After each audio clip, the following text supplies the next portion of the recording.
get into the swing of things. In this little episode, I want to talk about getting into the swing of things and how you can use this idiom, this expression, to supersize and grow your business.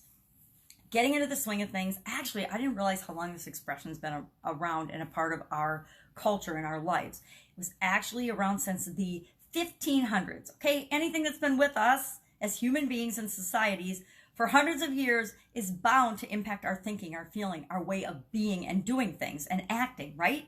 So we need to understand it. Where does this come from and how can we use this in our favor? Because we're trying to change the world with our businesses. At least I hope you are. That's what I'm trying to do. And even if you're not changing the whole big world, you're at least trying to change your world, your family's world with your business. And that's as important as changing the entire world, because that's how we change the world. One business at a time, one family at a time, one thing at a time, right?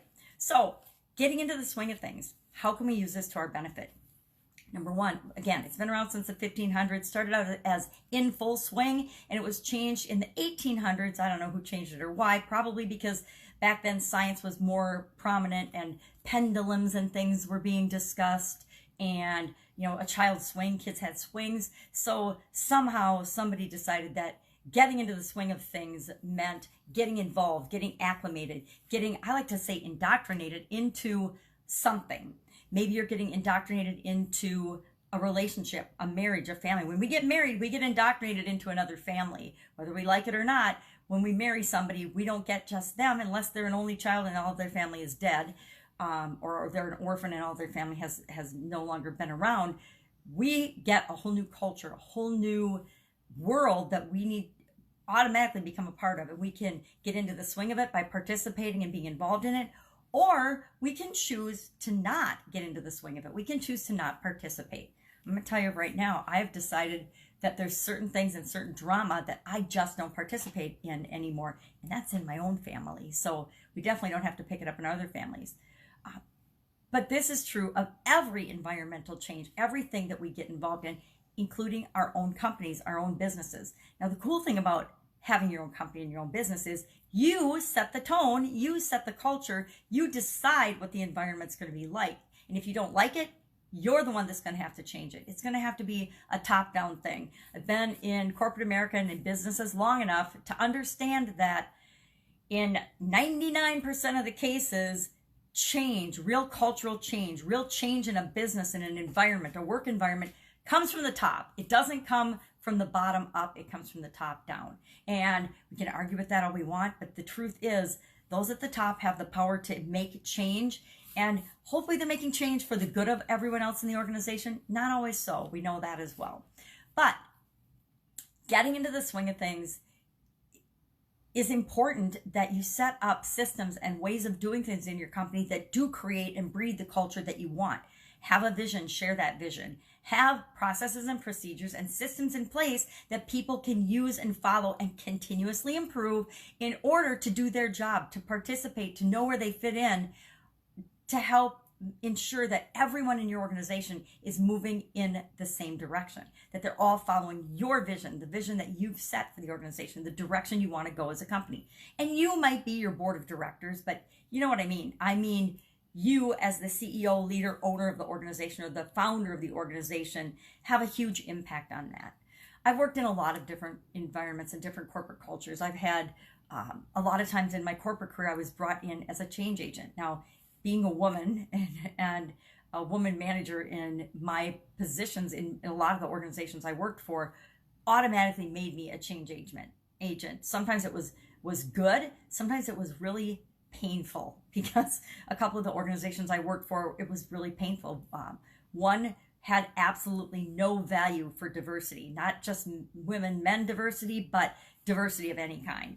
And that was one where I came in and we actually did diversity training with human resources to change the culture of that organization.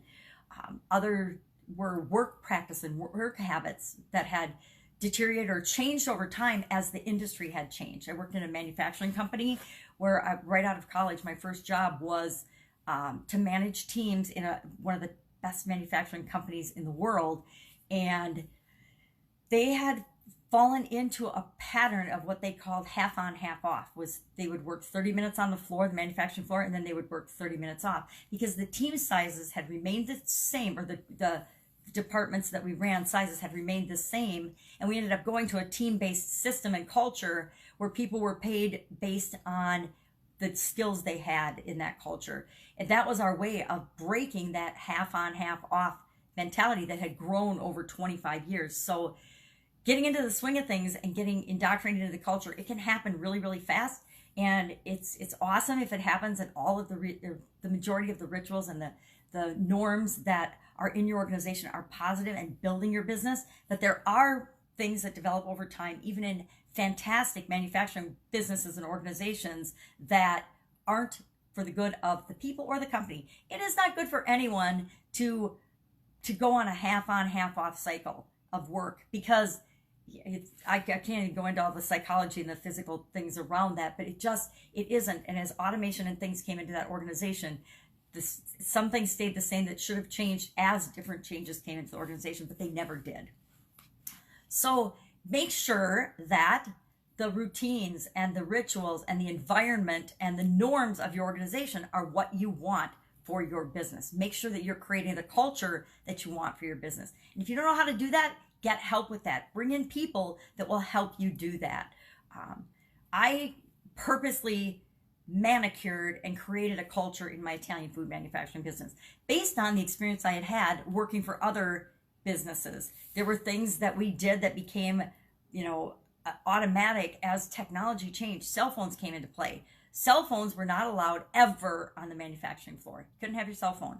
If you had an emergency or something going on, you would excuse yourself to the break room to check your phone periodically, but you did not have your cell phone on the floor. Now, it helped that we were a food plant, and so I could fall back on, hey, USDA will not allow us to have any of these things in here. And there were other things that I did allow us to do that made sense and made the culture better. So you get to control that. You get to write the narrative that you want for your organization. And I'm going to say you absolutely positively want to do that. So what are some of the things that you've run across getting into the swing of things, joining a new environment? Everybody's been to high school, right? We've all had to go through that, getting used to and finding where we fit in that, finding our environment, finding our people. And this happens in every situation, every time we make a change. But the cool thing about having your business is you get to choose what that routine is going to be like. You choose how people get into the swing of things and what the swing of things is going to be for your business. That would be one more thing I would add, is make sure that you have an onboarding process. When you bring new people into your organization, make sure you set them up for success. And I actually do this, have a person that mentors them if it's not you. Have a person that teaches them about everything they need to know to be successful in your organization. Not only will it help your company to succeed faster and easier, but it will also make the people that you bring on board want to stay longer and want to be a part of your culture, want to be a part of your company, want to be a part of what it is that you're doing and growing to change the world. That's it. Making it an awesome day. I was going to say autastic, which is an awesome and fantastic day combined.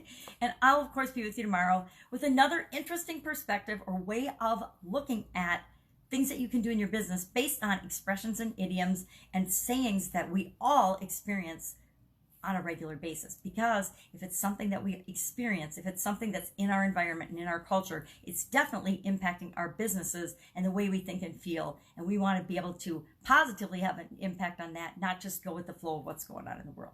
All right, catch you tomorrow.